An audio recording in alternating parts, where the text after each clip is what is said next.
हेमंत जी को मैं कहना चाहता हूं कि आपने हमारे भविष्य के साथ खेलना नहीं, यहाँ के झारखंडियों के जो जनभावना है उसको तबाह करने की कोशिश की, हमारे यहाँ के टैलेंट को कुचलने का प्रयास किया है, चाहे जेपीएससी हो, जेएसएससी हो, या फिर वर्तमान में जो आपकी मैट्रिक वाली नीति हो।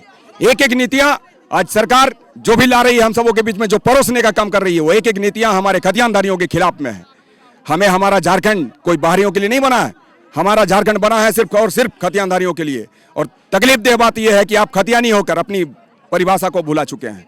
अब परिभाषा को भूल गए हैं कि आप शिबू सोरेन की औलाद हैं।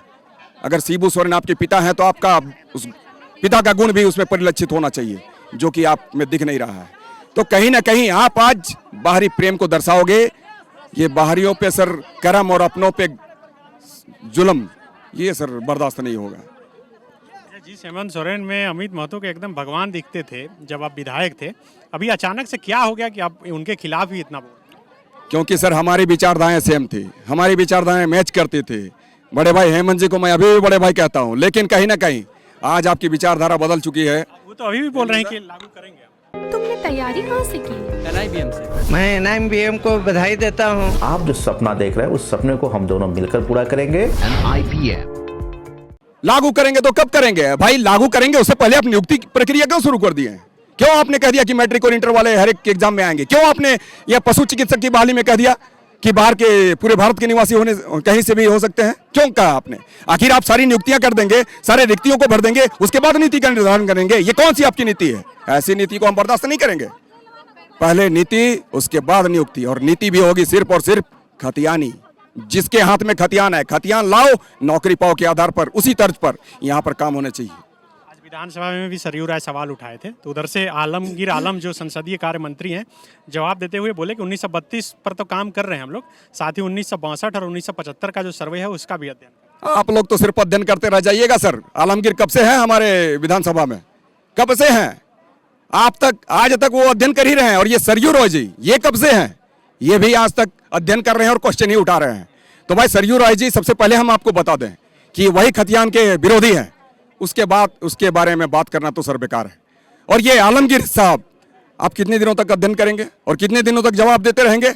ऐसी जवाब हमें नहीं चाहिए, और ऐसे आपके प्रश्न नहीं चाहिए, ऐसे प्रश्नकाल नहीं चाहिए। हमें सिर्फ और सिर्फ खतियान के आधार पर स्थानीय नीति और नियोजन नीति चाहिए, और नीति के बगैर यहाँ पर कोई नियुक्ति नहीं होनी चाहिए।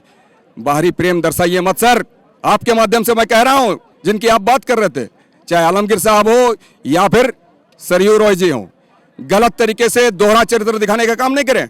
एक तो विधानसभा में आपका अलग चरित्र दिखता है, लोगों के बीच अलग चरित्र दिखता है, जब घर में होते हैं तब आपका अलग चरित्र दिखता है। तो ये ऐसे चरित्र हमें नहीं चाहिए। अगर दिखाओगे तो निश्चित रूप में दिख जाओगे, बिक जाओगे। कितने दिन का समय दे रहे हैं आप लोग हेमंत सोरेन को? कितने दिन का क्या? पूरे भारत के संविधान को बनाने में कितना दिन लगा सर? 2 वर्ष 11 महीना 18 दिन। और हमारे यहाँ के स्थानीय नीति को परिभाषित करने में कितना समय लगेगा? 21 साल 2 महीना, कितने दिन? बीच में कोरोना काल भी था, उसमें सरकार भी। सर आप बता दीजिए, ये नीति को परिभाषित करने के लिए एक रूम काफी नहीं है क्या? कैबिनेट का डिसीजन काफी नहीं है क्या? जो आप कहते हैं कोरोना पीरियड में, कोरोना पीरियड में क्या है? कोरोना पीरियड में बात नहीं करते आप अपने घर में पत्नी के साथ, अपने बेटे के साथ, अपने भाई के साथ, अपने बाप के साथ? तो नीति बनाने में कौन सा आपका कोरोना पीरियड आपका दिमाग में छलांग मार रहा था कि आप नहीं बना सके? तो ऐसी बातें सर लोगों के बीच में कहने से पहले उनको 100 नहीं 1000 लाखों बार सोचना चाहिए कि कोरोना पीरियड था, इसके कारण हम अपना स्थानीय नीति नहीं बना पाए, नीति का निर्धारण नहीं कर पाए। अगर आप ये नहीं कर सके तो आप नीति के बदले आप नियुक्ति क्यों कर रहे हैं? नियुक्ति प्रक्रिया में क्यों आगे बढ़ रहे हैं? एक एक विभाग में जितनी रिक्तियां हैं, उस रिक्तियों को क्यों भरने का प्रयास कर रहे हैं? तो ऐसी चीजों को आप लोगों के बीच ना रखें जिससे कि आपको कल लोग बाहरी की संज्ञा दे दें। हेमंत जी, आजसू के नेतृत्व में भी 1932 लागू करने की मांग को लेकर घेराव किया गया था। उसके बाद 2 दिन पहले आपको पता है कि थर्ड फ्रंट बनाया गया, जिसमें सरयू राय भी हैं जो 1932 का विरोध करते हैं। कैसे इसे देखें? आजसू वाले तो सर आजसू वाले हैं। अब आजसू वाले को आप देख लीजिए, 85 की नीति बनाते हैं, जबरदस्त मिठाई बंटवाते हैं, अबीर खेलते हैं, रंग गुलाल खेलते हैं। उस समय मैं भी था रामगढ़ में, मैंने देखा, पूछा कि आखिर क्या बात है भाई, क्यों बंटवा रहे हो लड्डू और क्यों ये अबीर गुलाल खेल रहे हो? उन लोगों ने कहा कि आजसू पार्टी ने कर दिखाया जो अब तक किसी भी सरकार ने इन 16 वर्षों में नहीं किया। हम लोगों ने स्थानीय नीति बना दी, 85 वाली नीति बना दी। हमने जब पूछा कि 85 बनाकर खुश हो क्या, उन लोगों ने कहा कि बिल्कुल खुश हैं। अब बताइए, वही 85 वाले लोग आज 32 की बात करें तो ये बेमानी है या नहीं है? और यही सुदेश महतो जी अब तक इन 21 सालों में क्या किया? कभी न कभी जेपीएससी के बारे में सोची, न जेएसएससी के बारे में सोचा, न कभी यहाँ के माटी पुत्र और पुत्रियों के बारे में सोचा। तो सोचा सिर्फ और सिर्फ अपने भाई को डीएसपी कैसे बनाए इसके बारे में सोचा। तो ऐसे लोगों के चरित्र को लोग पहचान लिए हैं। अब आने वाले दिनों में दिखेगा कि आप कितने हितैषी हैं झारखंड के, कि यहाँ पर सत्ता में बैठे हुए मुख्यमंत्री कैसे हितैषी हैं इस झारखंड के। अच्छा, आज तो आप लोगों को यहाँ रोक दिया गया, अब आगे की क्या रणनीति? हमें रोका गया है, चलने से रोका गया है, हमारे हौसले को नहीं रोका गया है। हमारा हौसला कभी कम नहीं होगा, हमारा उत्साह और जुनून कभी कम नहीं होगा। आने वाले दिनों में दिखेगा सर, हम लोग बैठे भी रहेंगे ना और सरकारें उखड़ के गायब हो जाएंगी, तो ये दिखेगा आने वाले दिनों में। देखिए, आप 3 साल का इंतजार नहीं करना है, उससे पहले ही सरकारें उखड़ती नजर आएगी। अगर हेमंत जी समय रहते, समय तो काफी हो चुका, समय रहने की क्या बात करें, आजकल में ये परिभाषित कर दे, नहीं तो दिक्कत तो हो जाएंगी हेमंत जी की। कई लोग बोल रहे हैं कि अमित महतो इस भाषा आंदोलन जो शुरू हुआ उसके बाद 1932 को लेकर खुद की राजनीति चमका। कोई राजनीति चमकाने की क्या बात है सर, आपको पता नहीं है, ये 2003 की लड़ाई है जब मैं खुद जमीन पर कूदा था। एक बच्चे को पुलिस ने गोली मारी और उस बच्चे को उठाकर मैं रिम्स ले गया, झूठा मुकदमा बनाकर हम पर लादा गया। 1 साल का मैं जेल में रहा सर, 1 साल मैं जेल की सलाखों पे रहा। तो ये आज की लड़ाई नहीं है और मुझे राजनीति चमकाने की कोई आवश्यकता नहीं है।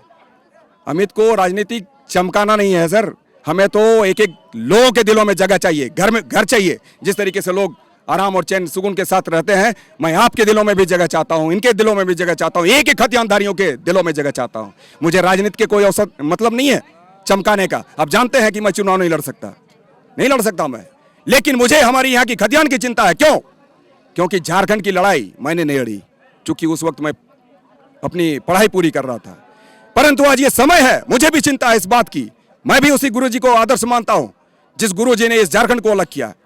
मुझे भी उस बात की चिंता है कि मैं अगर झारखंड को अलग नहीं कर सका, मैं उसके लड़ाई में आगे नहीं बढ़ सका, तो आज कम से कम झारखंडियों के खतियानधारियों के लिए मैं उसकी आवाज को बुलंद कर सकूं, इस बात की मुझे चिंता है। और इसीलिए मैं जो हमारे प्रिय थे, जिसकी आप बात कर रहे थे बड़े भाई हेमंत जी, उसे मैं छोड़ सकता हूं, उसे ठुकरा सकता हूं, तो इसे आप राजनीति चमकाने की बात ना कहें sir. TheFollowUp.in. Like, share, and subscribe. www.thefollowup.in